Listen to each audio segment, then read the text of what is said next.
ഒരു വൈദികന്റെ മൃതദേഹം വഹിച്ചുകൊണ്ട് പോകുമ്പോൾ ചുറ്റും കൂടി നിന്നവർ ഹൃദയം നുറുങ്ങി ആ വൈദികന്റെ പേര് പറഞ്ഞ് പൊട്ടിക്കരയുന്ന കാഴ്ച ഹൃദയഭേദകമായിരുന്നു. പെറുവിൽ മിഷൻ പ്രവർത്തനങ്ങൾക്കായി നിയോഗിക്കപ്പെട്ട മലയാളി വൈദികനായ ഫാദർ ജോയി കൊച്ചുപുരയ്ക്കലിന്റെ ഭൗതികദേഹം അദ്ദേഹം ശുശ്രൂഷ ചെയ്തിരുന്ന ഇടവകയിൽ പൊതുദർശനത്തിന് വെച്ച ശേഷം കൊണ്ടുപോകവെയായിരുന്നു കാണുന്ന ഏതൊരാളെയും കരയിപ്പിക്കുന്ന ഇടവകക്കാരുടെ പ്രതികരണം. അച്ഛന്റെ പേരെടുത്തു പറഞ്ഞ് അലറിക്കരയുന്നവർ ആ കൂട്ടത്തിലുണ്ടായിരുന്നു.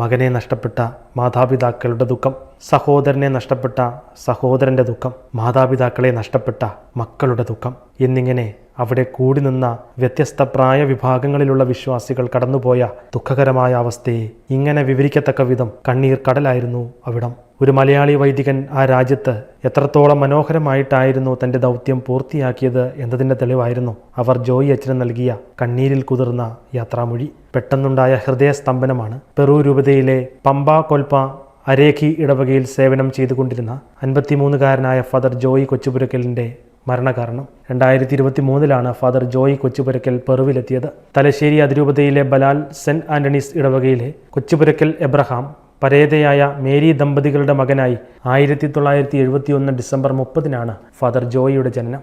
ഏലിക്കുട്ടി, ജോസഫ്, വർക്കി, മാത്യു, മേരി എന്നിവരാണ് സഹോദരങ്ങൾ. 2003 ഡിസംബർ 27 പൗരോഹിത്യം സ്വീകരിച്ചത്.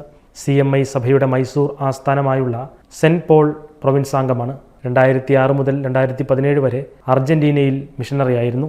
ഇന്ത്യയിൽ തിരിച്ചെത്തിയ അദ്ദേഹം 2019 വരെ കൊപ്പയിലെ സെന്റ് മേരീസ് കാർമൽ ഹൗസിന്റെ സുപ്പീരിയർ ജനറലായി സേവനം ചെയ്തു. തുടർന്ന് കൗൺസിലിംഗിൽ ലൈസൻഷ്യേറ്റ് ചെയ്തു.